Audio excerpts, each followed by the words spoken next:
نصير. الحمد لله الذي لم يتخذ صاحبة ولا ولدا ولم يكن له شريك في الملك ولم يكن له ولي من الذل وكبره تكبيرا. الصلاة والسلام على سيدنا ومولانا بالقاسم محمد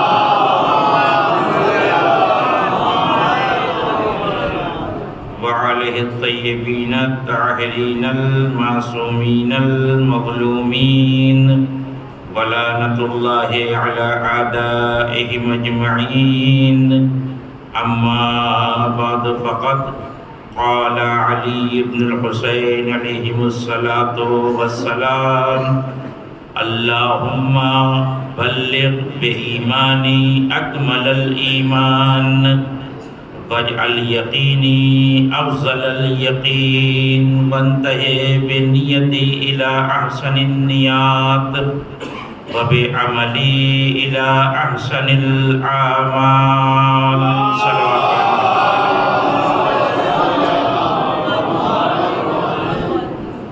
آپ حضرات سے گزارش ہے ایک بار سورہ حمد اور 3 بار سورہ توحید کی تلاوت سما کر سید علی حسین ابن سید اشرف حسین، مظہر عباس ابن مجید علی، گلزار فاطمہ بنت محبت حسین، احمد علی زیدی ابن حاکم علی زیدی، نایاب زیدی ابن عباس حسین زیدی اور نایاب زیدی ابن عباس زیدی، نصرت فاطمہ اور جملہ مومنین مومنات جو راہ خدا میں اور راہ اہل بیت میں شہید ہو گئے، ان کی ارواح کو ایصال کرو.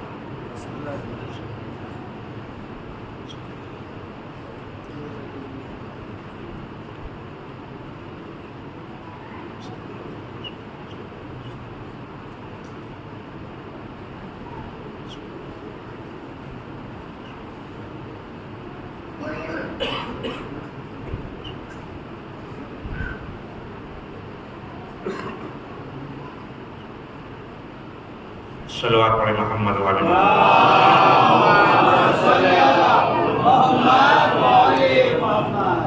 اب حضرت کی خدمت میں انسان سازی کے مراحل سے متعلق کچھ باتیں عرض کی میں نے، جو انشاءاللہ آپ کے ذہن عالیہ میں محفوظ ہوں گی. اس سے پہلے کہ میں اپنے بیان کو آج آگے بڑھاؤں، ایک اعلان سماعت فرما لیں کہ کل انشاءاللہ روزے شہادت امام حسن عسکری علیہ السلام ہے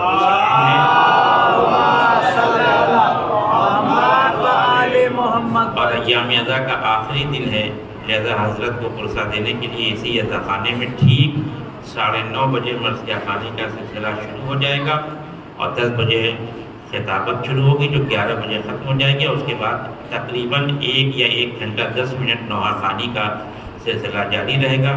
آپ حضرات سے گزارش ہے کہ کل جو کہ اضحیٰ کا آخری دن ہے، پرسہ دینے کے لیے جناب زہرا کو وقت کی پابندی کا خیال رکھیں اور مجلس میں شرکت کریں، کیونکہ اگر وقت کی پابندی نہیں ہوئی تو پھر پروگرام آگے پیچھے ہو جاتا ہے، اس میں سب کو پریشانی ہوتی ہے. لہٰذا پھر گزارش کرتے ہیں کہ وقت کی مجلس کے فوراً بعد جب مجلس ختم ہو جائے گی، نماز کا وقت آ جائے گا، نماز با جماعت ہوگی، اس کے بعد نظر کا اہتمام ہے. ایک اور صلوات پڑھے محمد.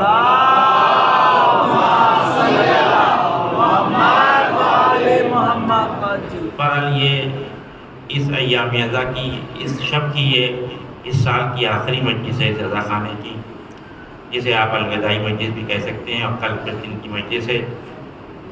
برادر عزیز نے ابھی جو سلام کے چند اشعار آپ کی خدمت پر رکھے، انتہائی بہترین انداز تھا اور مطالب بھی بہت عمدہ. میں صرف 2 مصروں کی طرف اشارہ کرنا چاہتا ہوں جو بہت ہی الہامی اور شاندار تھے کہ پروردگار کے توفیقات میں اضافہ فرمائے. کہ اس میں یہ تھا کہ ذکر شاہ کربلا سے جب اٹھو تو کردار بنا کے اس ذکر کو کہانی نہ سمجھو، کیونکہ کہانیاں سلانے کے لیے ہوتی ہیں.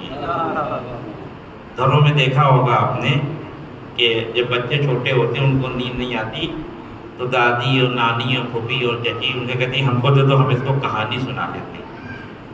کربلا کہانی نہیں ہے، کربلا انقلاب ہے، اور ایک ایسا انقلاب کہ جو ہر سال پیدا ہوتا ہے ہمارے وجود کے اندر۔ اس کو خدا کے واسطے قصہ نہ سمجھیں، یہ کوئی سڈنلی واقعہ نہیں ہے کہ ایک دم سے ایسا ہوا کہ امام حسین کو نکلے مدینے سے اور پھر کوفے گئے، کوفے کی طرف جانے لگے، اور ایک دم سے کوئی مل گیا اور حر نے مجبور کیا حسین ابن علی کو کہ آپ کربلا چلیے۔ حقیقت یہ ہے کہ حر نے حسین کو مجبور نہیں کیا، حسین نے حر کو مجبور کیا کہ کربلا آؤ۔ سرزمین کربلا آدم کی تاریخ سے پہلی سرزمین کا نام، جب آدم کی خلقت نہیں ہوئی تھی تب یہ سرزمین موجود تھی۔ آپ تاریخ اٹھا کے دیکھیں، لہذا بہت بہترین مفہوم تھا کہ یہ کردار سازی کی جگہ ہے، اور میں آپ کے خدمت میں انسان سازی کے مراحل بیان کر رہا ہوں۔ تو انسان سازی کے مراحل کی بہترین جگہ فرش حسین ابن علی ہے، جہاں کردار سازی کی جاتی ہے۔ آج میں اپنے بیان کے تیسرے مرحلے میں ہوں، اور یہ مرحلہ بہت شاندار ہوگا انشاءاللہ اگر آپ میری طرف متوجہ رہے۔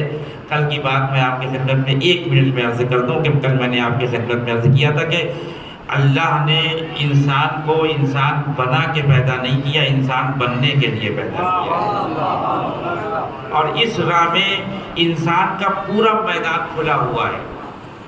4 چیزیں میں نے کل آپ کی خدمت میں کی تھی۔ انسان چاہے تو پتھر بن جائے، انسان چاہے تو حیوان بن جائے، انسان چاہے تو ملک بن جائے، انسان چاہے تو انسان بن جائے۔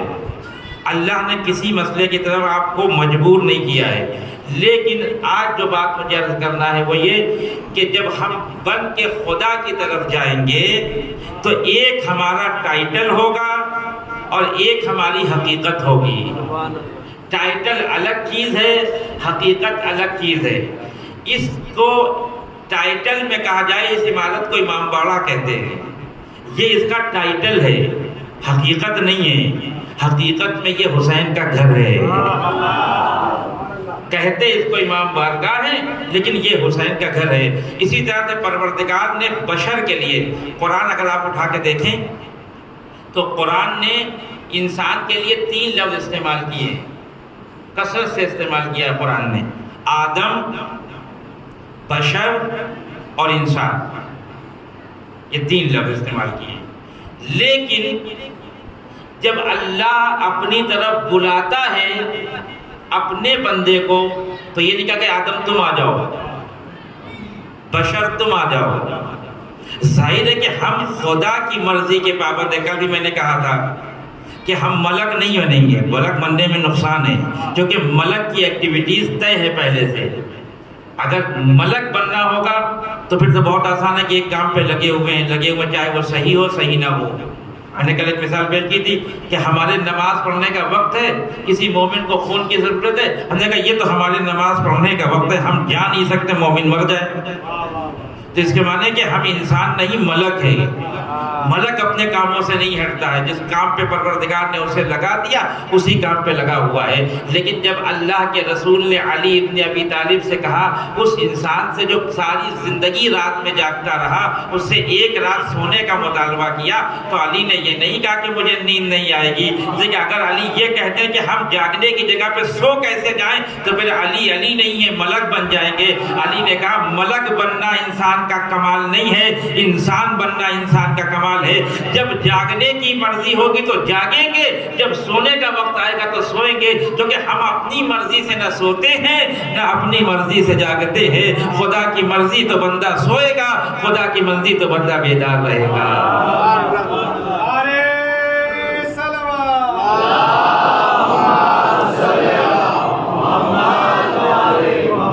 تو آدم اس لیے کہتے ہیں ہم کو کہ ہم آدم کی اولاد ہیں۔ بشر کیوں کہتے ہیں ہم کو؟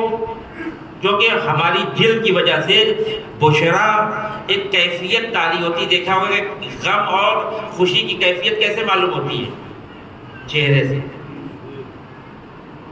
سے معلوم ہوتی ہے۔ جب غم تاری ہوتا ہے تو چہرہ اتر جاتا ہے، جب خوشی تاری ہوتی ہے چہرہ کھل جاتا ہے۔ اسی لیے اس کو بشر کہتے ہیں، اس کا تعلق بشرا سے ہے، جلد سے ہے۔ لیکن انسان کیا ہے؟ انسان ان دو حقیقتوں سے الگ ہٹ کے ہے۔ تو پروردگار نے ایک ہم کو ٹائٹل دیا ہے اور ایک ہم کو عنوان دیا ہے، ایک ہماری حقیقت ہے۔ ہمارے ٹائٹل کا نام ہے انسانیت، ہماری حقیقت کا نام ہے بندگی۔ انہی دو چیزوں کے مجموعے کا نام انسان ہے۔ یہ دو چیزیں ہیں تو انسان انسان ہے، ورنہ نہیں ہے۔ آپ کہیں گے کہ کیا بندہ بندے کے علاوہ بھی انسان بننا ضروری ہے؟ ہاں، ہو سکتا ہے کہ کوئی بندہ ہو لیکن ملک ہو سکتا ہے کہ کوئی بندہ ہو حیوان ہو۔ بھئی حیوان تو خدا ہی کے بندے ہیں۔ آپ سب پوری کائنات خدا کی ہے تو سب بندے خدا ہیں۔ انسان ہو، حد یہ ہے کہ شیطان بھی بندے خدا ہے، خدا کا مقابل نہیں ہے، کی اوقات نہیں ہے کسی کی کہ خدا کے مقابل میں آ جائے۔ شیطان بھی بندے خدا ہے۔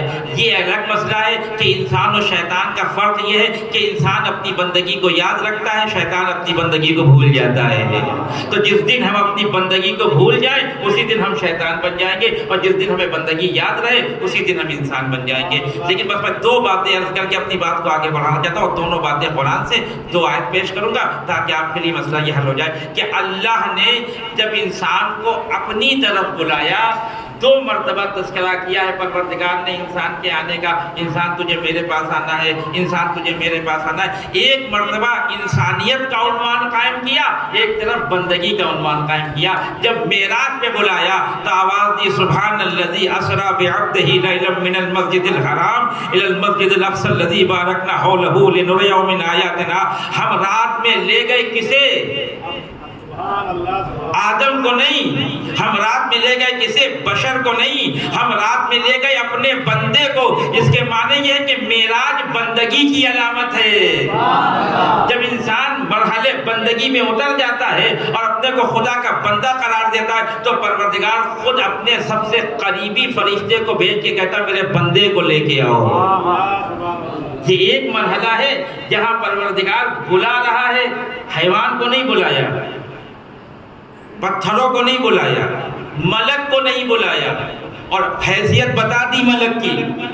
کچھ دیر ملک انسان کے ساتھ تھا، ہو سکتا ہے کہ یہ ساتھ ہونے سے دماغ خراب ہو جائے کہ جہاں انسان ہے وہاں ہم بھی ہیں، ہم بھی تو انسان کی طرح ہیں۔ پروردگار نے کہا بس وہیں پہ رک جاؤ، لو دنوت عن مولۃ لاحترقت، اب ذرہ برابر بھی آگے بڑھے تو جل کے خاک ہو جاؤ گے۔ یعنی اس آیت میں پروردگار نے یہ بات واضح کر دی کہ اگر بندہ انسان بن کے آئے گا تو انسان کے کمال کی کوئی حد نہیں ہوگی، فرشتے کی حد ہوگی۔ جبریل رک گئے، انسانیت آگے بڑھ گئی، جبکہ جبریل بھی بندے ہیں مگر انسان نہیں ہے۔ پروردگار نے ایک بہت ہی خوبصورت جملہ استعمال کیا ہے، کعبہ قوسین او ادنا، قریب ہوا اور قریب ہوا مگر کتنا بتایا نہیں۔ پروردگار بتا دیتا کہ تیرا بندہ جو انسان بن کے تیرے پاس آ رہا ہے تجھ سے کتنا قریب ہے، کہ اگر یہ بتا دوں تو بندے کی حد معین ہو جائے گی۔ ہم خدا ہیں، ہم بندے کی حد معین کرنا نہیں چاہتے، ہم یہ بتانا چاہتے ہیں کہ انسان اگر عنوان انسانیت کے ساتھ، حقیقت بندگی کے ساتھ میری منزل کی طرف آگے بڑھتا چلا جائے گا تو ہم فرشتے کی منزل کو تو مخصوص کر کے بتا دیں گے، محدود کر کے بتا دیں گے کہ اس کی حیثیت یہ ہے کہ یہیں پہ رک جائے، لیکن جو میری بندگی کو ساتھ لے کے انسان بن کے آئے گا ہم اس کے حدود کو بیان نہیں کریں گے۔ یہ ہے انسان۔ اور دوسرا مرحلہ جہاں پروردگار نے سب کو بلایا ہے وہاں بھی انسان کہہ کے بلایا، بشر کہہ کے نہیں بلایا، آدم کہہ کے نہیں بلایا، یا ایھا الانسان انک کادح الی ربک کدحا فملاقیہ۔ اے انسان تیرا سفر تیرے پروردگار کی طرف ہے، تجھے اپنے پروردگار سے ملاقات کرنا ہے۔ یعنی جب ملاقات کا مرحلہ پروردگار کے آیا، چاہے معراج کی ملاقات ہو چاہے ایسے ملاقات ہو، پروردگار نے یا انسان کی ملاقات کا تذکرہ کیا یا بندگی کی ملاقات کا تذکرہ کیا۔ ایک صلوات پڑھے محمد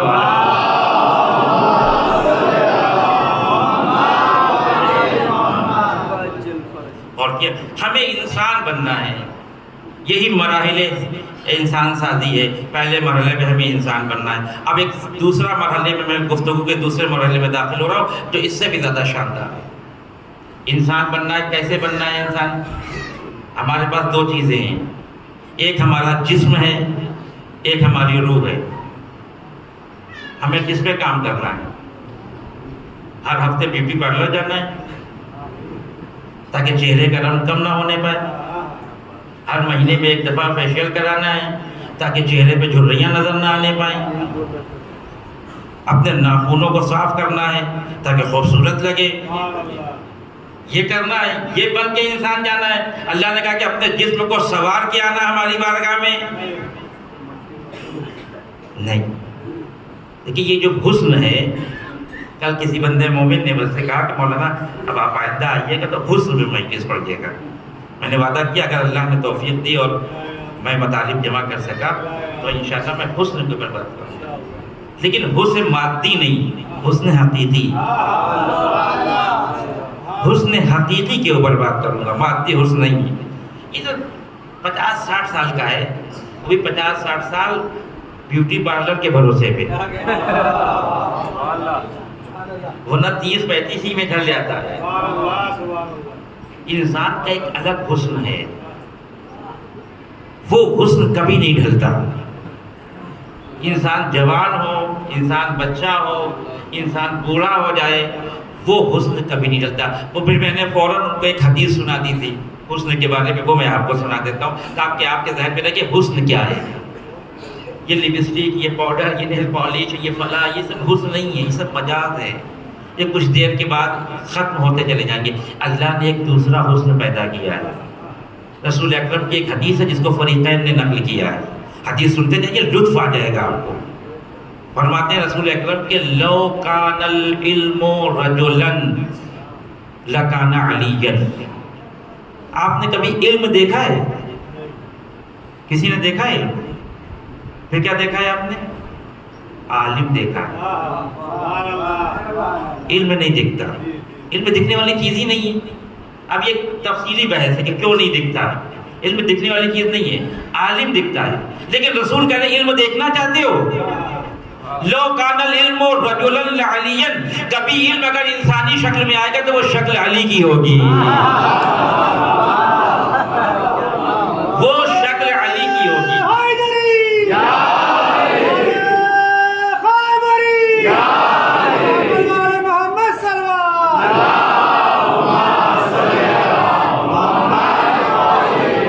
علم کو انسانی شکل میں دیکھنا چاہنے کا بڑا شوق ہے تو علی کے وجود کو دیکھ لو، علم نظر آ جائے گا. لو کان العقل رجلا لکان حسنا. عقل نظر نہیں آتی، عاقل نظر آتا ہے. لیکن کبھی اگر عقل کو دیکھنے کا شوق پیدا ہو جائے، عقل کو دیکھنے کی تمنا پیدا ہو جائے تو حسن کے وجود کو دیکھ لینا، سمجھ لینا یہ مجسم عقل ہے، یہ مجسم عقل ہے. اب یہاں تک ایک بات آ گئی تو کہتا چلو کہ مرحوم کلینی نے اصول کافی کی پہلی جلد میں باب حجت میں ایک روایت نقل کی ہے امام صادق علیہ السلام سے کہ امام سے پوچھا گیا،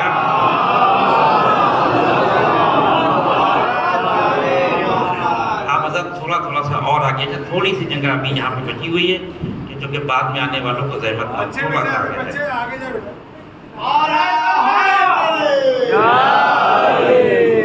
دیکھیے بانی مجلس کی طرف سے اشارہ ہوا اس لیے میں کہتا ہوں، ورنہ مجھے کوئی فرق نہیں پڑتا کہ آپ وہاں بیٹھے ہو یہاں بیٹھے ہو، آواز ہر جگہ پہنچ رہی ہے، میرے لیے کوئی فرق کی بات نہیں ہے.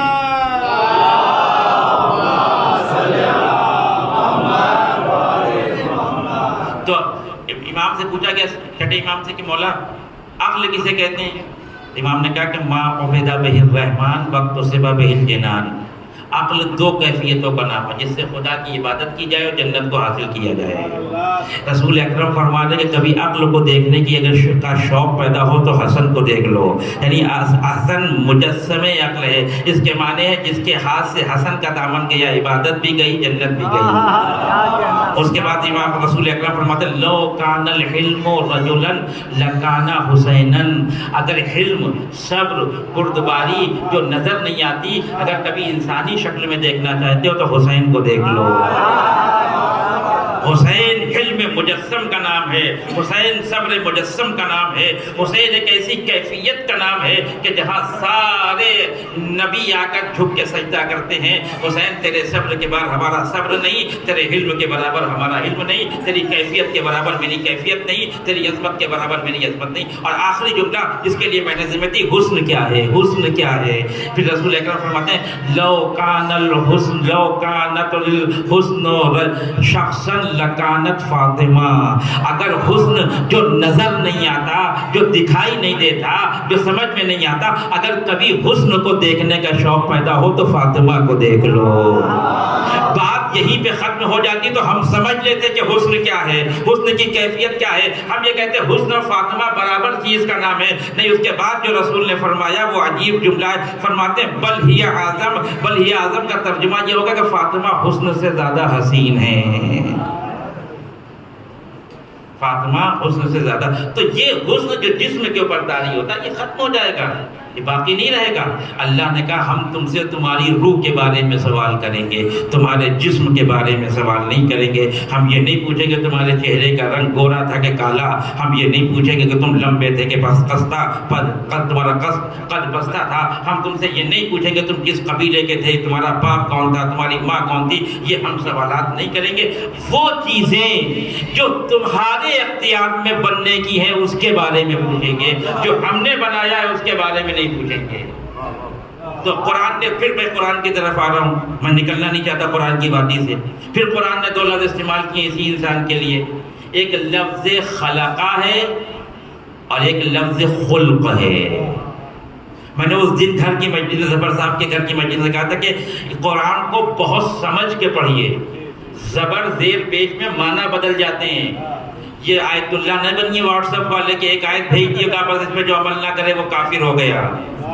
خدا کے واسطے یہ کام نہ کریے، علماء کی بارگاہ میں جائیے، مراجع کرام کی بارگاہ میں جائیے، جاننے والوں کی بارگاہ میں جائیے، اپنی طرف سے اجتہاد کرنے کی کوشش نہ کریے، کوشش یہ کریے کہ وہ جو اجتہاد کر کے آپ کے حوالے کر رہے ہیں اس پہ عمل کریں۔ ایک صاحب نے ہندوستان میں ایک ایسا دعویٰ کیا، اللہ اکبر، ہم تو میں خود لرز گیا، کہنے کہ مجھے پورے قرآن پہ عبور ہے۔ یہ جملہ تو اس دور میں حضرت آیت اللہ جوادی عملی حفظ اللہ تعالیٰ نہیں فرماتے، جو پچھلے 25 سالوں سے درس قرآن دے رہے ہیں، اور 50 جلدیں آ چکی ان کی تفسیر کی، اور 50 باقی ہیں ابھی۔ جو 100 جلدوں میں قرآن کی تفسیر کر رہا ہے وہ بھی اس بات کا قائل ہے کہ میں قرآن کو سمجھ نہیں پا رہا ہوں۔ یہ جو واٹس ایپ والے آیت اللہ ہیں یہ دین کے لیے بہت خطرہ ہیں، ان کی باتوں کو آگے بھی نہیں بڑھائیے۔ اب آپ ان واٹس ایپ والے آیت اللہ سے پوچھئے کہ خلقہ اور خلق میں کیا فرق ہے، یہی پوچھئے۔ جائیے ان سے پوچھئے کہ حمل اور حمل میں کیا فرق ہے، جائیے ان سے پوچھئے کہ سخرین اور سخرین میں کیا فرق ہے۔ جو کہتے ہیں کہ ہم قرآن پہ مکمل عبور حاصل رکھتے ہیں، اللہ نے بلاغت قرآن ایک ایک زبر اور پیش سے قرآن نے پورے معنی کو بدل دیا۔ میں 2 معنی کی طرف آپ کی توجہ دلانا چاہتا ہوں، ایک حمل اور حمل۔ حملہ بھی استعمال کیا ہے قرآن نے اور حمل بھی استعمال کیا ہے۔ کوئی بتائے گا کہ حمل کہاں استعمال کیا ہے قرآن نے؟ سورہ یوسف میں، جب یوسف کے بھائی ملنے آئے اور جناب یوسف نے ان کو اناج دے دیا، چھوٹے والے بھائی کو روکنا چاہتے تھے تو کٹورا چھپا دیا اور اعلان کیا مؤذن نے آ کر کہ جو کٹورا ڈھونڈ کے لائے گا اس کو حمل بعیر دیں گے۔ حمل یعنی وزن، اونٹ کے برابر وزن دیں گے۔ اور جب ایک ماں اپنے پیٹ میں 9 مہینہ ایک بچے کو اٹھاتی ہے تو وہ بھی وزن ہے، اس کو قرآن نے کہا حملہا وحملہ وفصالہ 30 شہرا، اس نے اٹھایا تو اٹھایا وہاں پہ بھی ہے، اٹھایا یہاں پہ بھی ہے۔ حمل کے معنی بھی اٹھانا ہے، حمل کے معنی بھی اٹھانا ہے، لیکن دونوں میں بڑا امتیازی فرق ہے۔ جب وجود کے ذریعے سے کسی چیز کو اٹھایا جائے، اپنے وجود کے ذریعے سے کسی کو اٹھایا جائے تو اس کے لیے استعمال کرتے ہیں حمل، اور جب اپنے جسم کے ذریعے کسی چیز کو اٹھایا جائے تو اس کے استعمال کرتے ہیں حمل۔ کیا عظمت ہے ماں کی کہ پروردگار نے اس کے نطفے کو جو بچہ بنا کے اس کے بدن مبارک میں لا کے رکھا، یہ نہ سمجھنا وہ اپنے جسم سے اٹھا رہی ہے، اس لیے کہ جسم سے کوئی چیز اٹھائی جاتی ہے۔ آپ 1 گھنٹے کے لیے 1 کلو کا وزن اپنے ہاتھ میں یوں کر کے اٹھا لیجئے، آپ جانے دیجئے، آپ پھر بھی کمزور ہیں، ویٹ لفٹنگ نہیں کرتے آپ۔ وہ جو WWF کے پہلوان ہیں ان کو بلا کے لے آئیے، ان سے کہیے کہ اپنا ہاتھ یوں کر دیجئے اور 1 کلو کا وزن رکھ دیجئے، دیکھ لیجئے میں گارنٹی سے کہتا ہوں 1 گھنٹے کے بعد کہا کہ میں تھک گیا، کیونکہ وہ حمل نہیں کر رہا ہے، حمل کر رہا ہے۔ ایک ماں کی عظمتوں کو لاکھوں سلام ہو، 9 مہینے اتنے وزن کو اپنے پیٹ میں رکھنے کے بعد کبھی اپنے گھر والوں سے نہیں کہتی میں تھک گئی، کیونکہ وہ بچے کو اپنے وجود کے ساتھ اٹھا رہی ہے۔ جب وجود کے ساتھ اٹھایا جاتا ہے تو حمل استعمال ہوتا ہے، جب جسم کے ساتھ اٹھایا جاتا ہے تو حمل استعمال ہوتا ہے۔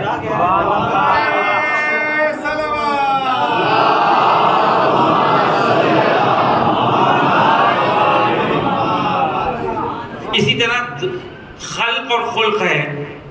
خلق کا تعلق انسان کے جسم سے ہے، میں بس بہت جلدی بیان کر رہا ہوں کیونکہ مطالب زیادہ ہے۔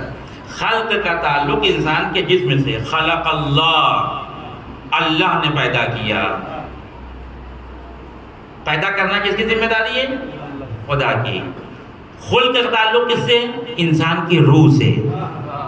جو چیز روح کے اندر پائی جاتی ہے، نفس کے اندر پائی جاتی ہے، اس کو خلق سے تعبیر کرتے ہیں، جو جسم میں پائی جاتی ہے اس کو خلق سے تعبیر کرتے ہیں۔ اسی لیے عربی زبان میں ٹیلر کو خلاق کہتے ہیں۔ کبھی کبھی آپ بھی کہتے ہیں نا، جو لوگ جن شہروں میں شعرا کا بڑا رواج ہے آنے کا اور اشعار کہے جاتے ہیں، وہاں کہتے ہیں یہ شاعر بڑا خلاق ہے، کہتے ہیں، استعمال کرتے ہیں نا، خلاقیت بہت ہے ان کے اندر، یعنی پیدا کرنا ہی ہے نا۔ خلاق کا خلق کہتے ہیں کسی چیز کو کئی مرحلے سے گزارنا، ایک سے دوسرا، دوسرے سے تیسرا، تیسرے سے چوتھا، جو میں نے 7 مرحلے بیان کیے تھے آپ کو سورہ حج سے، کہ انسان تراب تھا، تراب سے نطفہ بنا، نطفے سے حلقہ بنا، حلقے سے مضغہ بنا، مضغے سے بچہ بنا، بچے سے جوان بنا، جوان سے ضعیف بنا۔ یہ جو مختلف ادوار گزر رہے ہیں اسے خلقت کہتے ہیں۔ یہ خدا کی ذمہ داری ہے، یہ خدا کی ذمہ داری۔ جہاں تک میں آپ کو لے جانا چاہتا ہوں توجہ رکھیے گا، یہ خدا کی ذمہ داری، جو ذمہ داری خدا نے اپنے اوپر اٹھائی ہے اس کا سوال نہیں کرے گا۔ کیوں؟ اس لیے کہ ہمارے پاس آپشن نہیں ہے۔ اللہ نے ہمیں کالا بنا دیا تو ہمارے پاس یہ آپشن ہے کہ خدا سے ہم کہیں کہ ہم تو گورے بن کے آئیں گے دنیا میں؟ اگر تمہیں کوئی آپشن نہیں ہے، میں خالق ہوں، تمہارا آپشن خلق ہے، میرا آپشن خلق ہے۔ ہاں تم کالے ہوگے لیکن روح ضروری نہیں کہ کالی ہو جائے، تم غریب ہوگے لیکن نفس ضرور نہیں کہ غریب ہو جائے۔ تو خلق کی ذمہ داری خدا کے اوپر ہے، خلق کی ذمہ داری پروردگار کے اوپر ہے۔ قیامت میں پھر سے دوہرا رہا ہوں، قیامت میں اللہ خلق کے بارے میں سوال کرے گا، خلق کے بارے میں سوال نہیں کرے گا۔ اسی لیے جب پروردگار نے اپنے رسول کو خطاب کیا تو آواز دی انک لعلی خلق عظیم، اے رسول آپ خلق عظیم پہ فائز ہیں، آپ کے وجود کے اندر، آپ کے روح کے اندر وہ سارے کمالات پائے جاتے ہیں جو میں ایک بندے کے اندر، ایک انسان کے اندر دیکھنا چاہتا ہوں۔ تو جس چیز کو خدا نے بنایا اس کا کوئی حساب و کتاب نہیں، جس چیز کو بندہ بنا کے جائے گا اس کا حساب و کتاب ہوگا۔ کوئی انسان ماں کے پیٹ میں اپنے پروردگار سے یہ نہیں کہہ سکتا میں تو اس شرط پہ ماں کے پیٹ سے باہر آؤں گا کہ میں لڑکا بنوں۔ کوئی یہ نہیں کہہ سکتا میں لڑکی بن کے آؤں گا، میں گورا بن کے آؤں گا، میں کالا بن کے آؤں گا، نہ، کیونکہ ہمارے پاس آپشن نہیں ہے۔ جس کا اختیار نہیں اس کا سوال نہیں۔ جس چیز کا اختیار نہیں اس کے بارے میں کوئی سوال نہیں۔ جس چیز کا اختیار دیا پروردگار نے، ہاں پروردگار یہ پوچھے گا تم سخی بن کے آئے ہو کہ کنجوس بن کے آئے ہو، تم عالم بن کے آئے ہو کہ جاہل بن کے آئے ہو، تم شجاع بن کے آئے ہو کہ بزدل بن کے آئے ہو، تم ہم کو بتاؤ کہ تم حلیم ہو کہ غیر حلیم ہو، تم عاقل ہو کہ غیر عاقل ہو۔ تو جو چیز ہماری ذمہ داری ہے، قیامت میں ہماری ذمہ داریوں کے بارے میں سوال ہوگا، خدا کی ذمہ داری کے بارے میں سوال نہیں ہوگا۔ ہم منہ بنا لیتے ہیں ارے وہ تو بڑے کالے ہیں، افریقہ والوں کو دیکھ کے ہم تو پریشان ہو جاتے ہیں کہ ارے وہ تو بہت کالے ہیں۔ تو وہ کالے ہیں تو انہوں نے خود اپنے کو کالا بنایا، خود تو نہیں بنایا، یہ تو آپ کے بس یہاں سے بات سنیے گا، یہ ذہنوں میں، یہ جو آپ کے ذہنوں میں خطور ہے کہ ارے وہ تو کالے ہیں، وہ تو چھوٹے خاندان کے ہیں، ارے ان کے تو پاس پیسہ نہیں ہے، ارے وہ ہماری بس میں بیٹھنے کے قابل نہیں ہے، یہ آج کی فکر نہیں ہے، یہ رسول کے زمانے سے، رسول کے زمانے سے ہے۔ جب ایک وقت آیا کہ جب رسول کے پاس اصحاب کا ایک جرم اٹھایا، بڑے بڑے خاندان والے، اوس و خزرج، ہزاروں لوگ جس کا کرتے، اور بڑی اچھی قرات کرتے تھے، عربی جانتے تھے، بھائی عرب تھے وہ. انہوں نے آ کے کہا رسول اللہ ایک شکایت لے کے آئے ہیں. کہا کیا ہے شکایت؟ کہا یہ جو آپ نے مؤذن رکھا ہے بلال کو، اب یہ تو کہہ نہیں پائے کہ کالا ہے، اتنی ہمت تو پڑی نہیں، لیکن بلال تو عرب تھے نہیں، افریقہ سے آئے تھے، افریقہ میں تو عربی چلتی نہیں ہے، تو ظاہر ہے کہ جس کی زبان عربی نہ ہو تو وہ ٹھیک سے عربی تو نہیں بول پائے گا. یہ تو طے ہے، آپ تو مانتے ہیں. آپ جب انگلش پڑھتے ہیں، مولانا ہمارے ساتھ کہیں اشرا پڑھ رہے تھے باہر، انڈیا کے باہر، تو وہ آدھی مجلس اردو میں پڑھ رہے تھے اور آدھی انگلش میں پڑھ رہے تھے. تو مومنین نے 2-3 مجلس کی بات کہا کہ آپ پوری مجلس اردو میں پڑھیے، کیونکہ آپ کی انگلش ہم کو سمجھ میں نہیں آتی. جب ہم انگلش بولیں گے تو امریکہ اور لندن کی طرح تو نہیں بول پائیں گے، تو بلال جب عربی بولیں گے تو ظاہر ہے کہ عربوں کی طرح تو نہیں بول پائیں گے. جب اذان دیتے تو کہتے تھے اشہد ان لا الہ الا اللہ، شین نہیں بول پاتے تھے. لوگ آئے کہ رسول اللہ ان کو ہٹائیے. کیا ہوا بھائی؟ کہا یہ اذان ٹھیک سے دے نہیں پاتے. دیکھیے آپ ان کی تجوید دیکھیے، ان کا تلفظ دیکھیے، یہ شین کو سین بولتے ہیں. پھر کہا ہم عرب ہیں. دیکھیے خلق اور خلق کا فرق سمجھیے، ہم عرب ہیں. پھر کہ ہمارا تلفظ بہت اچھا ہے. تو چاہتے کیا ہم کل سے ہم کو اذان دینے کی اجازت دیجیے، بلال کو ہٹائیے، وہ کالے ہیں، وہ شین نہیں بول پاتے. اچھا اس لیے ہٹانا چاہتے ہو بلال کو کہ وہ شین نہیں بول پاتے؟ کل سے آپ بسم اللہ، کل صبح کی اذان آپ دیں گے. اب آپ ہمارے مؤذن بن گئے. اب تو ظاہر ہے کہ کوئی رسول کا مؤذن بن جائے. البتہ یہ رسول کی طرف سے آپشن نہیں تھا، خود لے کے آئے تھے آپشن. لیکن ایک فخر کی بات تو ہے، بہرحال اس میں تو ماننا نہیں پڑے گا. کسی کو اتنی بڑی سعادت مل جائے کہ رسول کہے کہ کل صبح کی اذان تم دو گے. آپ میں سے کسی سے رسول آ کے کہیں کہ کل سے اذان آپ دیں گے، تو رات میں نیند آئے گی؟ نہیں آئے گی نا. یہ رات بھر آپ کس اس میں جاگیں گے کہ صبح اذان دینا ہے، صبح اذان دینا ہے. یہ کسی کے انتظار میں جاگنا ہی تو عبادت ہے. اسی کو تو شب بیداری کہتے ہیں. آپ اذان کے انتظار میں جاگے تو شب بیداری، اور بدعت نہیں. ہم حسین کے ذکر میں جاگے تو شب بیداری بدعت. مجھے تو نہیں لگتا کہ رات بھر نیند آئی ہوگی. اب صبح اب ظاہر کہ وہ تو زمانہ ہے نہیں گھڑیوں والا کے بغل میں موبائل رکھا ہوا، ہر 10 منٹ پہ دیکھ رہے، الارم بھی لگا لیا کہ صبح اٹھ کے اذان دینا ہے. تو کہیں ایسا نہ ہو کہ مس ہو جائے، آگ لگ جائے ہیں، تو یہ چانس چلا جائے گا رسول کسی اور کو نہ دیتے. پوری رات جاگتے رہے اور انتظار کرتے رہے، افق پہ صبح صادق کو دیکھتے رہے، پہچانتے تھے طریقہ ہے صبح صادق کا، وہ ایک الگ مسئلہ ہے. لیکن صبح ہو ہی نہیں رہی تھی. خلق اور خلق کو سمجھیے، صبح ہو ہی نہیں رہی تھی، صبح ہو ہی نہیں رہی تھی. اب یہ بے چین ہے کہ کب صبح صادق کو میں اذان تو میں کہوں اشہد ان لا الہ الا اللہ، تو اس دن کی اذان قابل قبول ہو جائے. جب ہار گئے اور صبح نہیں ہو رہی تھی، رسول کے پاس آئے، رسول اللہ آج صبح نہیں ہو رہی ہے، یہ چانس ہمارے ساتھ لگ گیا، آج صبح نہیں گئے. رسول نے کہا کہ اللہ کا حکم ہے جب تک بلال اذان نہیں دیں گے صبح نہیں ہوگی. اس کے معنی یہ ہے کہ اللہ کے نزدیک خلق کی کوئی اہمیت نہیں ہے، خلق کی اہمیت ہے. بلال کی زبان خراب تھی لیکن دل بہت روشن تھا. بلال کا رنگ بہت کالا تھا لیکن روح بہت روشن تھی.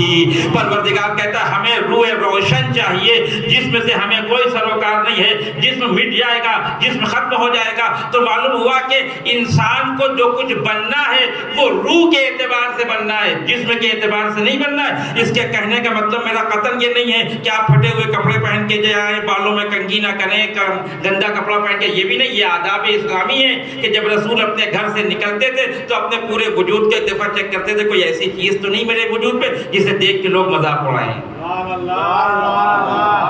اس کا مطلب یہ نہیں کہ مولانا نے کہہ دیا کہ خلق کا سوال نہیں ہوگا تو کچھ بھی پہنو. نہیں، پہن کے اچھا آنا ہے تاکہ آپ کو انسان کہا جائے. اگر مرد ہے تو بال ایسے رکھنا کہ دیکھ کے کہیں کہ ہاں یہ مرد ہے، پیچھے سے کسی کو اشتباہ نہ ہو جائے. کیا کرنا سبحان اللہ، وقتی جگہ پہ ہے. لیکن ان ساری لمبے اور چھوٹے بالوں کا حساب نہیں ہوگا پروردگار کی بارگاہ میں. گورے اور کالے کا حساب نہیں ہوگا پروردگار کی بارگاہ میں. ایک موڑی دور پیش کر دو تو آپ کو لطف آ جائے گا. یہی مسئلہ ایک دفعہ رسول کی بیوی نے رسول سے کہا رسول کا طریقہ تھا کہ جناب خدیجہ کی وفات کے بعد بہت یاد کرتے تھے جناب خدیجہ کو. خلق اور خلق کو یاد رکھیے گا, بہت یاد کرتے تھے. کوئی تحفہ آتا تھا رسول کے پاس, قبول کرتے تھے, اپنے صحابی کو دے کے کہتے تھے فلاں گھر میں دے کے آؤ جہاں خدیجہ کی سہیلی رہتی ہے, فلاں گھر میں دے کے آؤ, خدیجہ کو بہت چاہتی تھی, وہ خدیجہ کے ساتھ کھیلی ہوئی ہے. تو ہر وقت رسول اکرم خدیجہ خدیجہ خدیجہ. ظاہر ہے کہ مری ہوئی بیوی کا تذکرہ زندہ بیوی کے سامنے کریں گے تو مسئلہ تو پیدا ہو ہی جائے گا, تو مسئلہ پیدا ہو نہیں ہونا ہے. ایک دن چہیتی بیوی کو صبر نہ ہوا, خلق اور خلق سنیے گا, کہنے لگے یا رسول اللہ, اب خود کو تو کہہ نہیں سکتی تھی, سب کو کہا. کہنے لگے آپ کے حرم میں اتنی جوان بیویاں موجود ہیں اور آپ اس ضعیفہ کو یاد کر رہے ہیں. یہ جوان اور ضعیف کا تعلق خلق سے ہے کہ خلق سے ہے؟ خلق سے ہے نا. جسم جوان ہوتا ہے, جسم ضعیف ہو جاتا ہے ختم ہو جاتا ہے. رسول کی بیوی نے جناب خدیجہ کے خلق کے بارے میں تانا دیا کہ جب جوان بیویاں موجود ہیں تو ضعیفہ کو یاد کرنے کا کون سا تک ہے؟ تو جواب بھی خلق والا ہونا چاہیے تھا. لیکن رسول نے کیا کہا, تم خدیجہ کا مقابلہ کیا کرو گی؟ خدیجہ اس وقت ایمان لائیں جب سب کافر تھے. ضعیفی کا تعلق خلق سے ہے, ایمان کا تعلق خلق سے ہے. رسول نے یہ بتایا میں خدیجہ کی محبت خلق کی وجہ سے نہیں رکھتا ہوں, خلق کی وجہ سے رکھتا ہوں.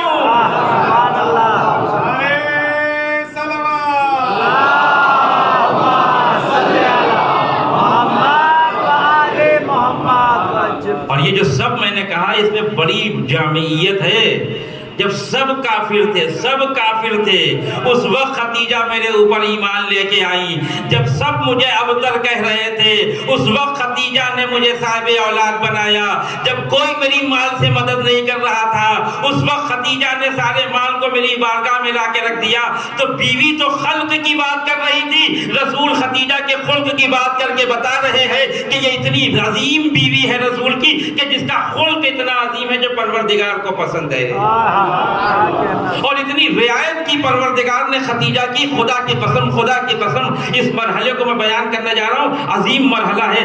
اللہ نے خدیجہ کی عظمت کا اتنا خیال رکھا کہ آپ سورہ طلاق میں جا کے دیکھیں, مدینے میں سورہ نازل ہوا ہے, رسول کے بیویوں کو ہڑکایا ہے, اللہ نے ڈانٹا ہے کہ خبردار جہالت کی عورتوں کی طرح میک اپ کر کے باہر نہ آنا. تبرج الجاہلیہ کہا ہے قرآن نے. اس کے بعد کیا کہ خبردار تمہارے دروازے پہ اگر کوئی نامحرم آ جائے تو نرم آواز میں باتیں نہیں کرنا, ہو سکتا ہے اس کے دل میں مرض ہو. کس سے کہہ رہا ہے؟ امت کی عورتوں سے نہیں, رسول کی بیویوں کو خطاب کر کے کہہ رہا خبردار تم زینت کر کے باہر نہیں آنا. پروردگار اگر بیویوں کو خطاب کرنا تھا تو یہ سلسلہ تو مکے سے شروع ہوا ہے. رسول کی پہلی شادی مکے میں جناب خدیجہ سے ہوئی ہے, آیت مدینے میں نازل ہوئی ہے. پروردگار اگر بیویوں کو خطاب کرنا تھا, بیویوں کو ڈانٹنا تھا, بیویوں کو سمجھانا تھا تو آیت کو مکے میں نازل کرتا تاکہ خدیجہ بھی شامل ہو جاتی. لیکن پروردگار نے مکے کا انتظار کیا. جب رسول مدینے آ گئے تب رسول کی بیویوں کو ڈانٹا بھی, سمجھایا بھی. جب تک رسول مکے میں تھے, جب تک خدیجہ زندہ تھی, اس وقت تک یہ آیت نازل نہیں ہوئی. اس کے معنی یہ ہے کہ جتنا اعتبار رسالت کو خدیجہ کی ذات پہ تھا اتنا ہی توحید کو خدیجہ کی ذات پہ تھا.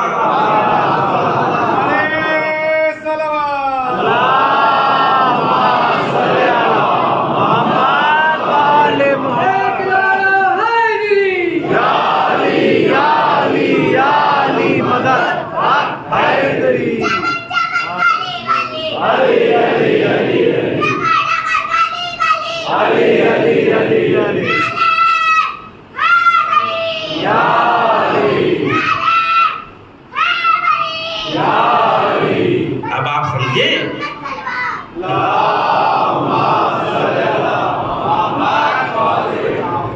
اگر خدا کو کسی کے خلق پہ اعتبار پیدا ہو جائے، اگر خدا کو کسی کا خلق پسند آ جائے تو وہ آیتوں کو نازل کرنے میں صبر سے کام لیتا ہے۔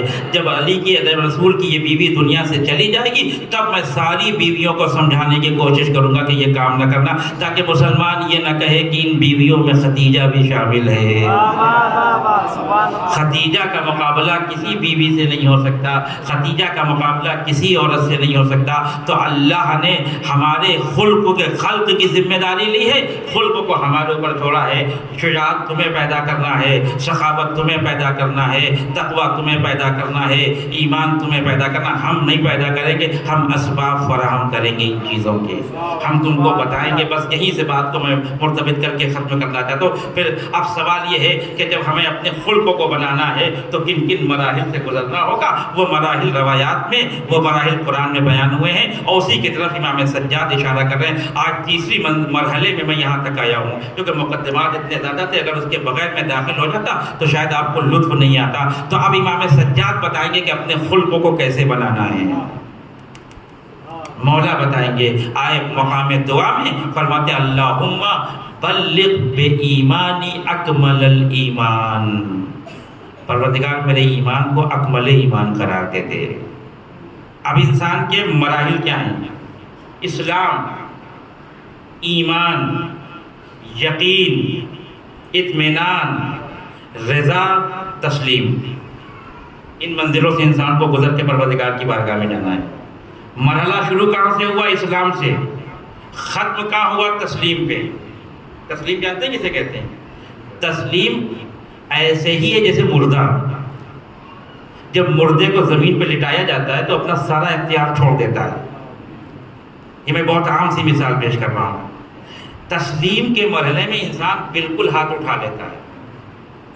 میں نے کل وعدہ کیا تھا کہ میں امامت اور صحابہ کی زندگی کا فرق بیان کروں گا، اسی مرحلے تک لے کے آیا ہوں۔ تسلیم کے مرحلے میں بس انسان یہ چاہتا ہے کہ خدا کیا کہتا ہے، خود کی کوئی چاہت نہیں ہوتی، خود کی کوئی مرضی نہیں ہوتی۔ لیکن یہ مسئلہ اسلام سے شروع ہوتا ہے اور تسلیم پہ جا کے ختم ہوتا ہے۔ تو اسلام سب سے چھوٹا مسئلہ ہے، اس کے بغیر تو کچھ کام چلنے ہی والا نہیں ہے۔ اور اسلام کی ابتدا اس لیے جب مسئلہ چھوٹا ہے تو شرائط بھی چھوٹے ہیں۔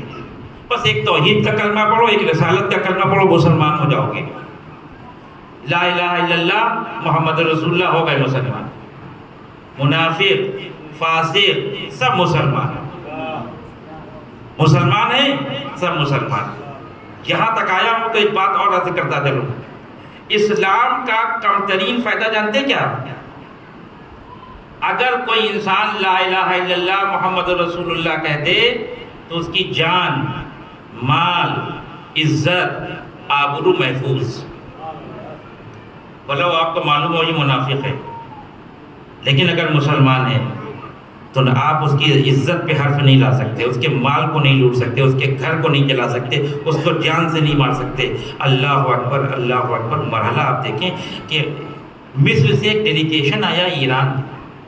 اب یہ بہت معلوماتی بات کر رہا ہوں اپنے نوجوانوں کے لیے، جا کے گوگل پہ سرچ کریے گا جو بات میں کہہ رہا ہوں۔ آپ نے علامہ امینی کا نام سنا ہے؟ جوانوں میں سے کوئی کسی نے سنا علامہ امینی کا نام؟ علامہ امینی جانتے ہیں کون سی شخصیت ہے؟ عالم تشیع میں دوسری پرسنالٹی ہے علامہ امینی جنہوں نے ولایت پہ سب سے زیادہ کام کیا ہے۔ پہلی پرسنالٹی کا نام ہے میر حامد حسین ہندی، مولانا آغا روئی صاحب کے پردادا، جنہوں نے ابقات الانوار لکھی ہے۔ ایک حدیث پہ ایک جلد کتاب امام علی کی، ایک حدیث اور ایک جلد، دوسری حدیث دوسری جلد، تیسری حدیث تیسری جلد۔ اور دوسری شخصیت علامہ امینی۔ یہ باتیں ہمارے نوجوانوں کو معلوم ہونا چاہیے کہ اگر آپ کے اندر کیپیسٹی ہے، اللہ نے صلاحیت دی ہے، تو ولایت کے لیے کام کریں، علی کے لیے کام کریں۔ ایک مقالہ لکھ سکتے ہیں، وہ لکھ دیں۔ کسی نے بہت اچھا مقالہ لکھ دیا علی کی ولایت پہ، اسے نشر کر سکتے ہیں، وہ کریں۔ جس کے پاس جو صلاحیت ہو وہ صلاحیت علی کی راہ میں خرچ کر کے دیکھیں تو علی کیا دیتے ہیں۔ پھر علامہ امینی نے 20 سال کی محنت کے بعد 10,000 کتابوں کو صفحے اول سے لے کے صفحے آخر تک پڑھنے کے بعد الغدیر لکھی۔ الغدیر جب منظر عام پہ آئی اور اسے بھیجا گیا سعودی عرب کے علماء کو کہ سرکار یہ ولایت علی پہ کتاب لکھی گئی ہے، اس کا جواب چاہیے، اللہ نے مزاج شناسی، اللہ نے کفار کا مزاج، جب یہ کتاب ان کے علماء نے پڑھی تو کہا بتائیے کیا کیا جائے؟ کہ بس اس کا جواب یہ ہے کہ اس کے لکھنے والے کو مار دیا جائے۔ علامہ امینی نے جنگ کا اعلان نہیں کیا تھا، قلم اٹھایا تھا۔ اسی لیے کہتے ہیں علماء کا قلم شہید کی تلوار سے زیادہ خطرناک کام کرتا ہے۔ علامہ امینی نے یہ تو نہیں کہا تھا کہ آؤ ہم سے دو ہاتھ کر لو، نہیں کہا اس کا جواب لے کے آؤ۔ ادھر سے جواب کیا آیا؟ جس نے یہ کتاب لکھی اسے مار دو۔ مزاج کفر پہچانے، 1400 سال پہلے بھی مزاج کفر یہی تھا، 1400 سال کے بعد بھی مزاج کفر یہی ہے۔ جب رسول نے مکے کی سرزمین پہ کہا تھا کہ تم اگر یہ چاہتے ہو کہ تم یہ سمجھتے ہو کہ یہ کتاب اللہ کی کتاب نہیں ہے تو ایک چھوٹے سے سورے کا جواب لے کے آ جاؤ، تو جواب مانگا تھا۔ مزاج کفر یہ ہے کہ جب کتاب کا جواب مانگا جائے تو تلوار اٹھائے جائے۔ کل بھی مزاج کفر یہی تھا، آج بھی مزاج کفر یہی ہے۔ کل رسول کے مقابلے میں آ گئے تھے مارنے کے لیے، آج رسول کے ماننے والے کو مارنے کے لیے۔ اس کتاب کا جواب اس کے ماننے والے کو، اس کے لکھنے والے کو مار دیا جائے۔ ایک بہت جلدی ٹائم گزر رہا ہے۔ ایک ڈیلیگیشن آیا مصر سے، میں اسلام کے فائدے کی بات عرض کر رہا ہوں، جو پہلا مرحلہ انسان سازی کے لیے۔ ایک ڈیلیگیشن آیا اہل سنت کا، جو خلفائے راشدین کے اوپر کتاب لکھ رہے تھے، بایوگرافی لکھ رہے تھے۔ 3 خلفاء کی انہوں نے بایوگرافی لکھ لی تھی۔ سنا ہوا تھا کہ علامہ امینی ایک علی کا چاہنے والا ایران میں رہتا ہے، جس نے اپنی ساری زندگی کو علی کے لیے صرف کر دیا، ختم کر دیا، برباد کر دیا علی کے لیے۔ تو میں کہہ رہا ہوں برباد، علی کی راہ میں کوئی چیز برباد نہیں ہوتی، وہ تو آبادی ہوتا ہے۔ آج دیکھیں علامہ امینی کو کتنی عزت سے یاد کیا جاتا ہے۔ ابھی سنتے جائیے جو میں عرض کرنا چاہتا ہوں کہ علی کے لیے اگر کچھ کیا ہے تو علی کیا دیتے ہیں اپنے ماننے والے کو کام چھوٹا ہو بڑا ہو فرق نہیں کرتا، علی کے لیے ہونا چاہیے، خلوص سے ہونا چاہیے، وجہتاً خالصتاً وجہ اللہ ہونا چاہیے۔ تو جب وہ ڈیلیگیشن آیا جناب علامہ امینی کے پاس، تو اب میں ساری باتوں کو چھوڑ رہا ہوں، صرف وہ نقطہ بیان کرنا چاہتا ہوں۔ تو کہا کہ سرکار سنا کہ آپ علی سے بہت محبت کرتے ہیں، بہت معلومات ہے آپ کی علی کے بارے میں۔ کہا ہاں پڑھا ہے میں نے۔ کہا آپ کا نظریہ کیا ہے علی کے بارے میں؟ آپ کا نظریہ کیا ہے علی کے بارے میں؟ کہا میری نظر مانتے ہو تو میں یہ سمجھتا ہوں کہ علی کافر تھے۔ اب علامہ امینی علی کو کافر کہتے ہیں؟ آج کے زمانے میں کہہ رہے ہوتے تو اب تک کلپ چلی جاتی ہے، آگے پیچھے کو کاٹ کے بیچ کا ایک جملہ کہ مولانا کا علی کافر ہیں۔ یہ خیانت ہے، یہ خیانت ہے مومنین کے ساتھ۔ اگر آپ کو کسی عالم کی بات کو نقل کرنا ہے تو مکمل بات نقل کریے۔ علامہ نے کہا کہ علی تو کافر ہیں، وہ دم حیرت میں پڑ گئے۔ نتیجے کی منزل پہ بہت لطف آئے گا۔ حیرت کہ ارے آپ کے پاس تو بڑی امیدیں لے کے آئے تھے کہ آپ تو علی کے فضائل بیان کریں گے، آپ کہہ رہے علی کافر ہے؟ دلیل کیا ہے آپ کی علی کے کافر ہونے کی؟ کہ مسلمان ہونے کی دلیل کیا ہے؟ کہ مسلمان ہونے کی دلیل یہ ہے کہ لا الہ الا اللہ محمد رسول اللہ کہے، کہ پھر کیا ہوگا؟ تو اس کی جان مال عزت و آبرو گھر سب محفوظ۔ کہ اسی کو مسلمان کہتے ہیں؟ کہاں اسی کو مسلمان کہتے ہیں؟ کہ پھر اس میں دو میں سے ایک بات ماننا پڑے گی، جو علی کے دروازے پہ آگ و لکڑی لے کے آئے تھے یا وہ کافر ہے یا علی کافر ہے؟ دونوں میں سے دونوں مسلمان نہیں ہو سکتے۔ اسی کہ جب علی نے کلمہ پڑھ لیا تو جان بھی محفوظ ہونا چاہیے، مال بھی محفوظ ہونا چاہیے، عزت بھی محفوظ ہونا چاہیے، گھر بھی محفوظ ہونا چاہیے۔ علی کی جان مال عزت آبرو کا محفوظ نہ ہونا، یا علی کو کافر مانو یا ان حملہ وروں کو کافر مانو۔ ایک صلوات پڑھے محمد و آل محمد پہ۔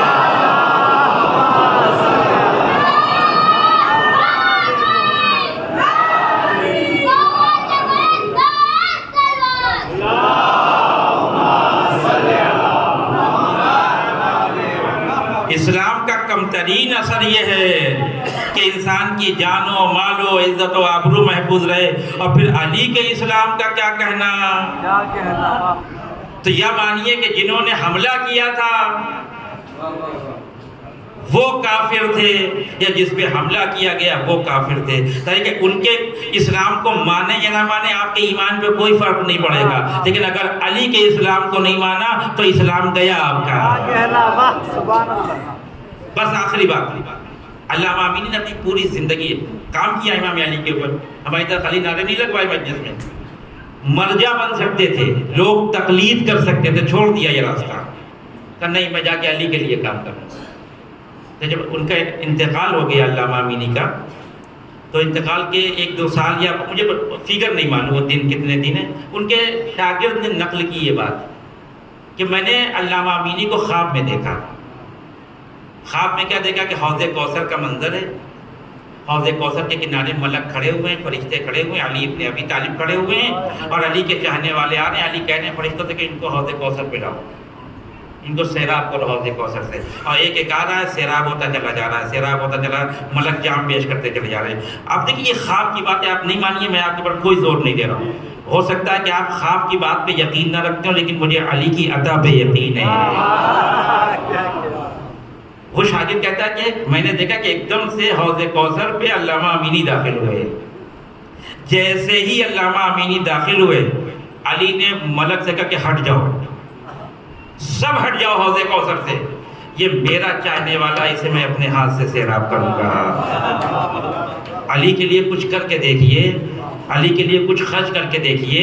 اپنی عزت خرچ کریں گے تو علی اور عزت دیں گے، اپنا مال خرچ کریں گے تو علی اور مال دیں گے، اپنی قوت خرچ کریں گے تو علی اور قوت دیں گے. علی کسی کا احسان اپنی گردن پہ رکھتے نہیں ہیں، بس شرط یہ ہے کہ علی کے لیے کام ہو. ایک صلوات پڑھے محمد والا.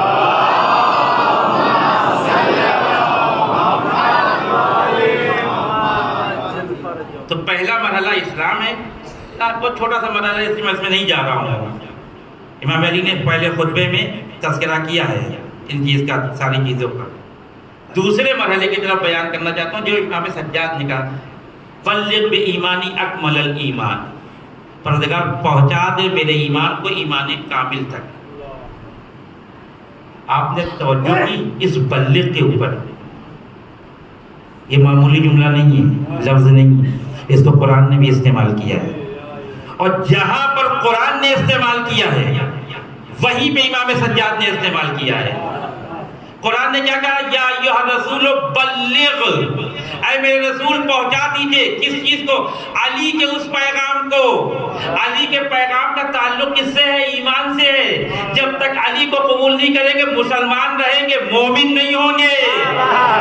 قرآن جب ایمان علی کی بات کرتا ہے تو بلغ کو استعمال کرتا ہے. امام سجاد جب ایمان کامل کی بات کرتے ہیں تو بلغ کا استعمال کر کے بتاتے ہیں نہ اس مرحلے پہ ایمان بغیر بلغ کے پورا ہوگا، نہ اس مرحلے پہ ایمان بغیر بلغ کے پورا ہوگا. بلغ بے ایمانی اکمل. شیعوں سے زیادہ بلغ کا مزہ کوئی نہیں لے سکتا. جب ایمان کا مسئلہ آئے گا تو بلغ استعمال ہوگا. قرآن میں بھی، دعا امام سجاد میں بھی. کبھی اس رخ سے دعاؤں کو دیکھیے آپ. تو آپ جب امام سجاد یہ کہہ رہے ہیں کہ مجھے ایمان کامل عطا کر، جس کے مطلب ایمان کے درجات ہیں. میں بات کو ختم کر رہا ہوں، بس آخری مرحلے پہ آ رہا ہوں. ایمان کے درجات ہیں، اسٹیپ ہے، جیسے یہ ممبر کا اسٹیپ ہے 1 2 3 بچہ، اور یہ ہے رسول اکرم نے. میں ساری باتوں کو چھوڑ رہا ہوں، ساری باتوں کو ایمان کے اکمل ہونے کی دلیل پیش کر رہا ہوں آپ کے سامنے، جس کا مطالبہ امام سجاد نے کیا. امام مطالبہ کر رہا تو وہ منزل بڑی اعلیٰ ہوگی بھائی. رسول اکرم نے جب مدینے میں آئے تو سب سے پہلا کام مسجد بنوائی رسول اکرم نے. اس کے بعد حکومت بنائی. پھر جب اسٹیبلش ہو گئے تو لوگ بڑھتے چلے گئے، لوگ رسول کی اطاعت کرتے رہے. تب رسول نے دھیرے دھیرے لوگوں کے ایمان کی کیفیت کو بیان کرنا شروع کیا. فلاں ایمان کے 1 درجے پہ فائز ہے، فلاں ایمان کے 2 درجے پہ فائز ہے، فلاں 3 درجے پہ ہے، فلاں 4 درجے پہ. آپ نے سنا ہوگا اول ذاکرین چھٹے سے شروع کرتے ہیں، 5 کو نہیں شمار نہیں گنتے، لیکن 1 سے شروع ہوا یہ مرحلہ. جا کے ختم کہاں ہوا؟ 10 پہ، سلمان فارسی پہ. کہا کہ ایمان کے 10ویں درجے پہ. اور ان 10 میں مدینے والے بہت غور سے سن رہے تھے کہ علی کا نام کب آتا ہے. ظاہر کہ جب صحابہ کا نام آئے گا تو ایمان کے مسئلے میں علی کا بھی تو نام آنا چاہیے. 1 سے 10 تک کی گنتی ختم ہو گئی, علی کا نام نہیں آیا. یہ بڑا خوش ہو گئے کہ چلو کسی مسئلے میں تو علی غائب ہوئے. کسی مسئلے میں تو ایسا ہوا کہ علی کا ہر مسئلے میں علی کا نام, ہر مسئلے میں علی کا نام. ایک تو مسئلہ آیا جب رسول ایمان کے درجات تقسیم کر رہے تھے تو امام سجاد نے جو ایمان اکمل کی بات کی, اس کے مطلب یہ درجات چاہتے ہیں تو 1 سے لے کے 10 تک کا درجہ رسول نے فرما دیا, لیکن علی کا نام نہیں آیا. اب کچھ جلنے والے سمجھ گئے کہ ارے علی کے ایمان کی کوئی حیثیت نہیں ہے. دن گزرتے رہے, کفار و مشرکین سے لڑائی ہوتی رہی, ایک جنگ آئی, اس جنگ کا مسئلہ یہ پیش آیا کہ لوگ جنگ کو جیت نہیں پا رہے تھے. رسول نے کہا آج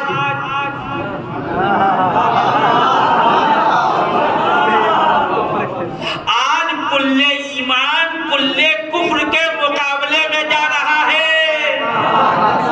آپ سے بہتر میرے اس جملے کی قدر کوئی نہیں کر سکتا میرے عزیزوں.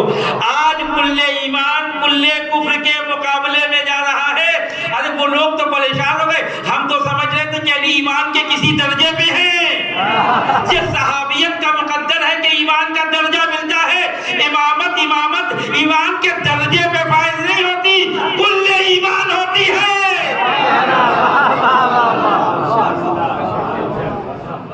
اچھا, اس میں 2 جملے ہیں, ایک کا تعلق علی ابن ابی طالب سے اور ایک کا تعلق مخالف سے. اگر علی رسول یہ کہتے تھے کہ آج کل ایمان لڑنے کے لیے جا رہا تو کیا پریشانی ہوتی؟ علی کی شان میں کوئی کمی آ جاتی ہے؟ کہاں جا رہا ہے؟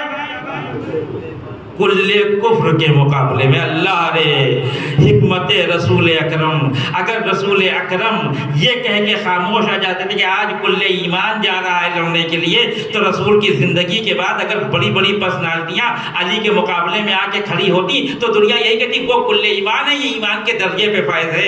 آپس میں کچھ نہ کچھ مسئلہ پیش آیا ہوگا, بڑی سی بڑی شخصیتیں آ کے کھڑی ہو جاتی ہیں علی کے سامنے میں, تو یہی کہا جاتا وہ کل ایمان ہے, یہ ایمان کے درجے پہ ہے, وہ کل ایمان ہے, یہ ایمان کے درجے پہ. اللہ نے حکمت رسول اکرم فرمایا آج کل ایمان کل کفر کے مقابلے میں جا رہا ہے. یعنی یہ بتانا چاہتے ہیں میرے مرنے کے بعد اگر علی کے مقابلے میں بڑی سی بڑی شخصیتوں کو دیکھنا تو سمجھ لینا کہ کل ایمان کے مقابلے میں کل کفر ہی آتا ہے.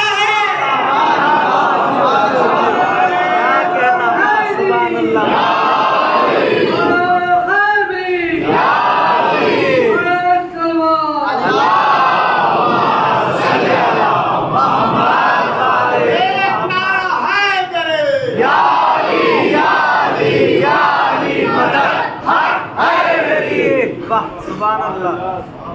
یعنی ایمان کے جتنے مراتب ہو سکتے تھے کوئی بریکٹ خالی نہیں رکھا اللہ کے رسول نے ایمان کا, پوری جگہ کو بھر دیا. یعنی اب اس کے معنی یہ ہے کہ خود رسول کی بیوی بھی اگر کل ایمان کے مقابلے میں جمل میں آ جائے تو کل ایمان کے مقابلے میں کل کفر آتا ہے. ایمان کے درجات نہیں آتے, ایمان کے درجات تو ان کے قدموں میں چلے جاتے ہیں. یہ ہے مراتب ایمان جس کا مطالبہ امام سجاد نے دعا میں. ایک سلوات پڑھے محمد والے.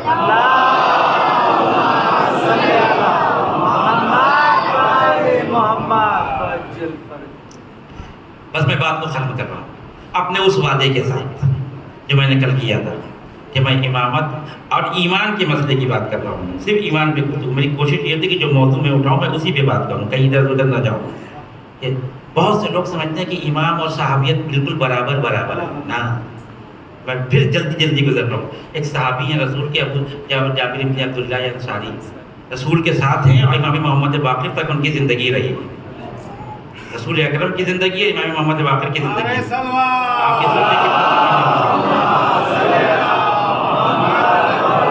کیونکہ اگر یہ مرحلہ میں نے چھوڑ دیا تو آپ کو لطف نہیں آئے گا.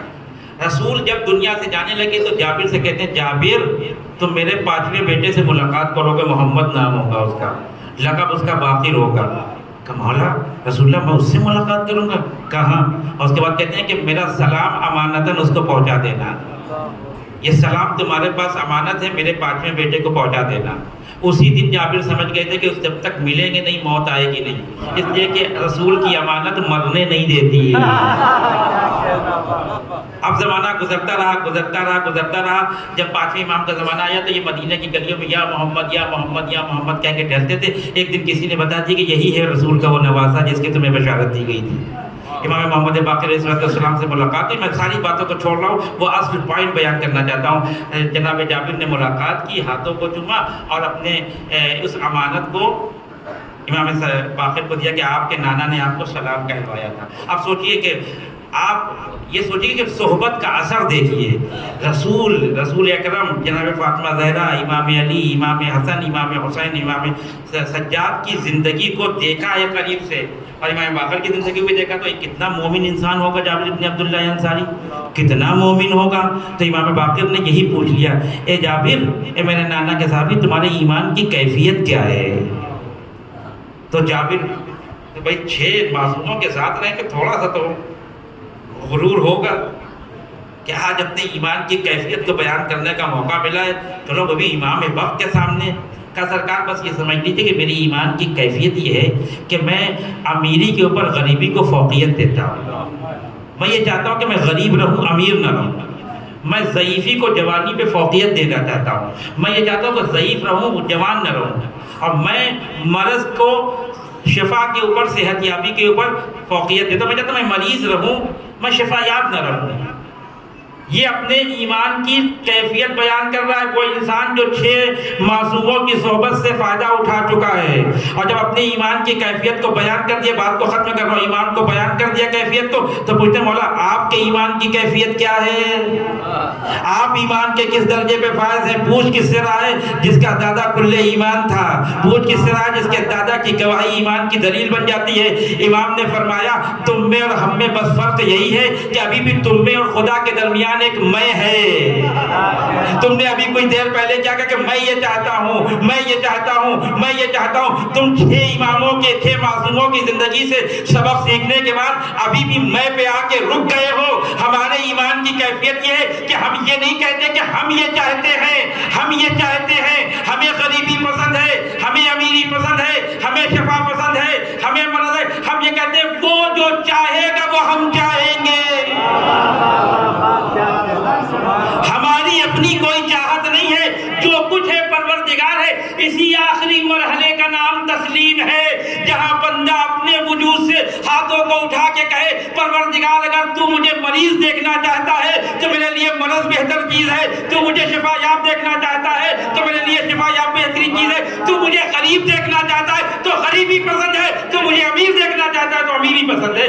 جہاں بس صحابیت اور امامت کا فرق یہ ہے, جہاں خدا اور بندے کے درمیان میں آ جائے اسے صحابیت کہتے ہیں, جہاں بندے اور خدا کے درمیان رضا آ جائے اسے امامت کہتے ہیں.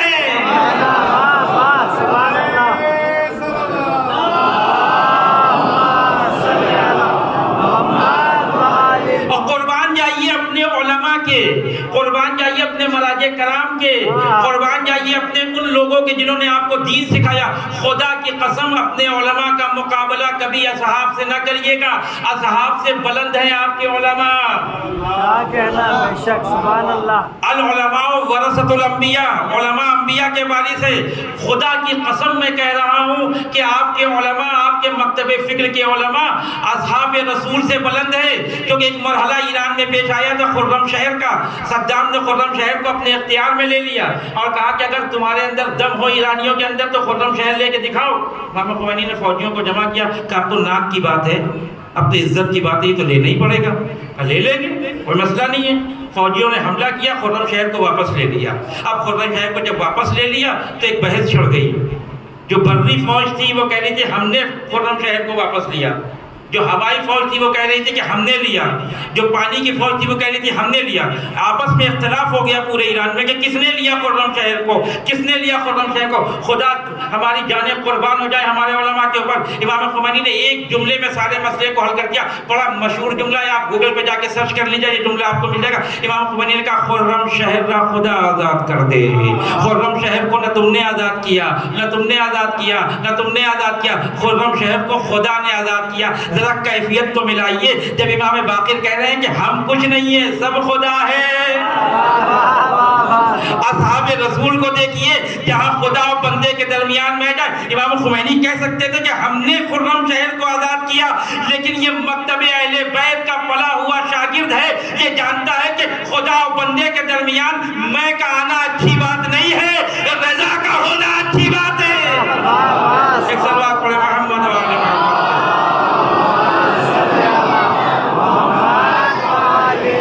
بس میں نے بات کو ختم ہے۔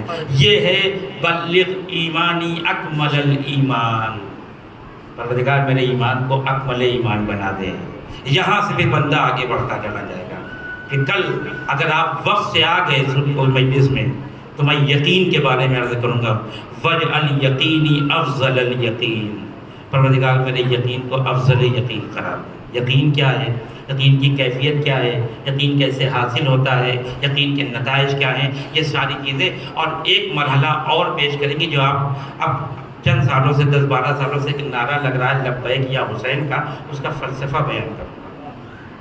یہ ایک لغلقہ زبانی نہیں ہے لبیک یا حسین، اس کے پیچھے قرآنی فلسفہ ہے۔ کل انشاءاللہ کل کی مجلس میں عرض کروں گا، بس آج رو رہا ہوں کیونکہ شب شہادت امام حسن عسکری علیہ السلام، آج ہم سب سوگوار ہیں کیونکہ ہمارے زمانے کے امام کی یتیمی کی شب ہے۔ جتنے بھی ہمارے ائمہ ہیں سب کل ایمان ہیں، صرف علی کل ایمان نہیں ہے، سب کل ایمان۔ جب ایسے عظیم لوگوں کے اوپر مصیبت پڑے تو انسان تڑپ جاتا ہے۔ ہم امتی ہیں امام کے، ہم کو سب سے زیادہ حق ہے امام کو یتیمی کا پرسہ دینے کا۔ 255 ہجری میں امام زمانہ کی ولادت ہوئی سامرا میں، 260 ہجری میں امام حسن عسکری علیہ السلام کی شہادت ہوئی، یعنی جب باپ دنیا سے گیا تو بیٹے کی عمر 5 سال کی تھی۔ 5 سال کی عمر میں ہمارا اور آپ کا امام یتیم ہو گیا۔ یہ عمر بڑی چھوٹی عمر ہوتی ہے۔ آئیے پردے غیب میں بیٹھے ہوئے امام کو پرسہ دے، مولا یہ ہم جمع ہوئے آپ کے بابا کی شہادت کا پرسہ دینے کے لیے۔ اے میرے وقت کے امام، آپ کو آپ کی یتیمی کا پرسہ، اے میرے وقت کے امام، آپ کو آپ کے بابا کی شہادت کا پرسہ، اے وقت کے امام، آپ کو مظلومیت کا پرسہ پیش کرتے ہیں۔ سامرہ میں امام کو قیدیوں کی طرح رکھا گیا، اگرچہ امام اپنے گھر میں تھے لیکن امام کو غوش کیا جاتا تھا، جاسوس لگے ہوئے تھے، کوئی امام سے مل نہیں سکتا تھا، اسی لیے امام نے کہا تھا کہ وکالت کا سلسلہ شروع کرو۔ لیکن میں بس بات کو ختم کر رہا ہوں، زیادہ مسائل نہیں پڑھوں گا، لیکن جو کیفیت بیان کی ہے تاریخ نے وہ بہت عجیب و غریب ہے کہ امام دنیا سے جا رہے ہیں، 5 سال کا بیٹا امام کے سرانے ہے۔ اے عزیزو، آپ تو جانتے ہیں کہ میرا یہ آخری امام زیارت ناہیہ میں کہتا ہے، اے میرے جد بزرگوار، میں آپ کے اوپر صبح رہوں گا، میں آپ کے اوپر شام رہوں گا۔ اے میرے جد بزرگوار، میں آپ کے اوپر اتنا رہوں گا کہ اگر میرے آنسو خشک ہو گئے تو میں خون کے آنسو بہاؤں گا۔ میں کہوں گا اے میرے وقت کے امام، آپ یتیم ہو رہے ہیں، آپ کی یتیمی کی شب ہے، مولا آپ جس مرحلے پہ خون کے آنسو بہانا چاہتے ہیں وہ مرحلہ آپ کی آنکھوں کے سامنے سے گزرا نہیں ہے۔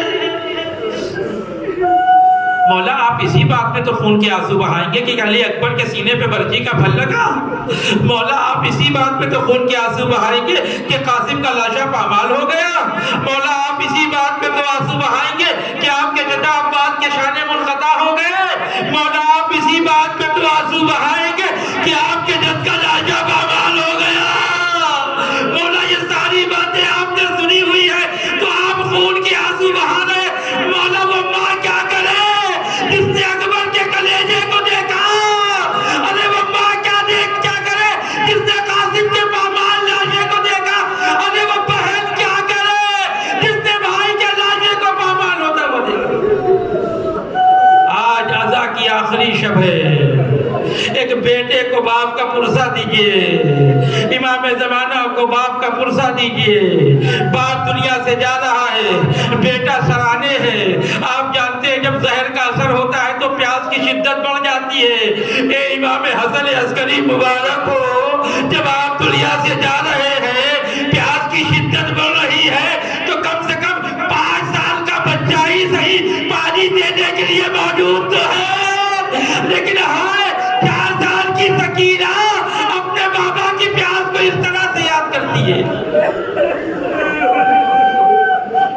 کو اپنے بابا کی پیاس کا بہت قلب تھا، بہت قلب تھا۔ بس ایک جملہ عزیزو، جب حسین کا سر نوکے سہزہ پہ بلند ہو گیا اور جس گھوڑے پہ حسین سوار تھے وہ خیمے میں خبر دینے کے لیے آیا ہے، تو آپ جانتے ہیں در خیمہ پہ سب سے پہلے کون آیا؟ 4 سال کی بچی سکینہ۔ ارے میرے بابا کا گھوڑا آ گیا۔ اب جو بابا کے گھوڑے کو دیکھا، سکینہ نے بس ایک جملہ کہا، اے میرے بابا کے گھوڑے بس مجھے اتنا بتا دے وقت آخر میرے بابا کو پانی ملا کہ نہیں ملا؟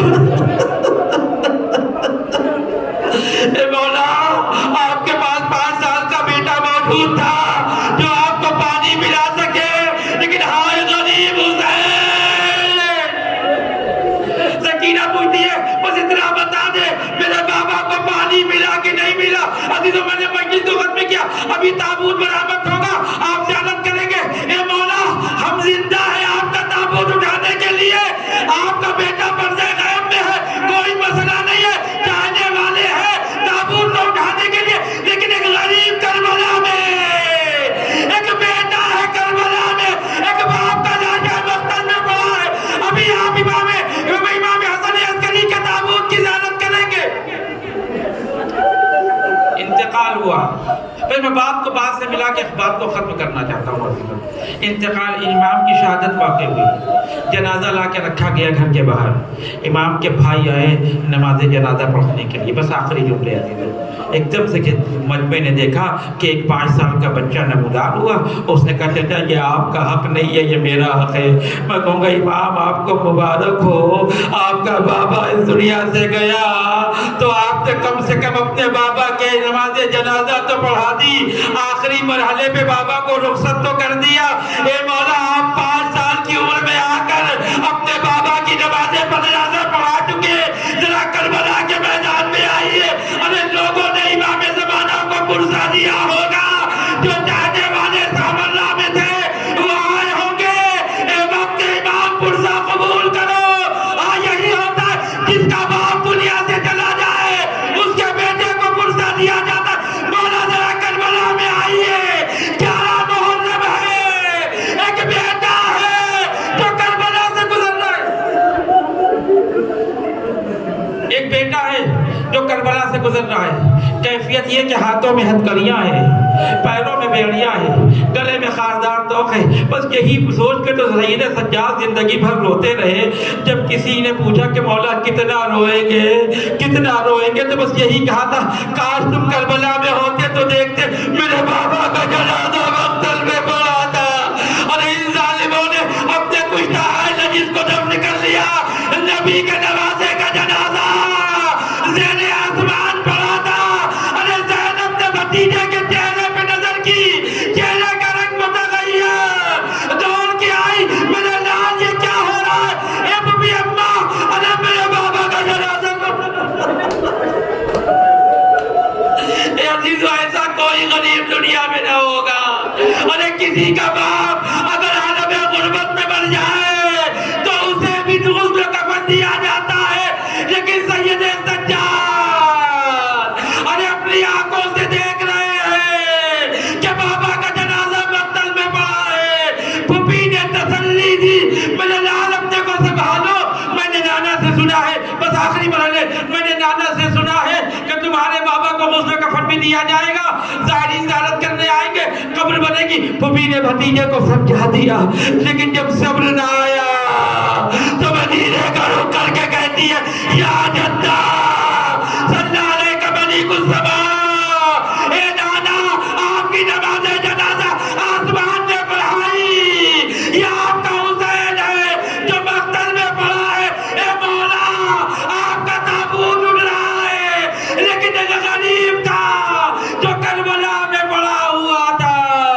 کوئی کہنے والا نہیں۔ اے امام وقت آئیے، آپ کے بابا کا تابوت نکل رہا ہے، ہمارا پرسہ قبول کریے۔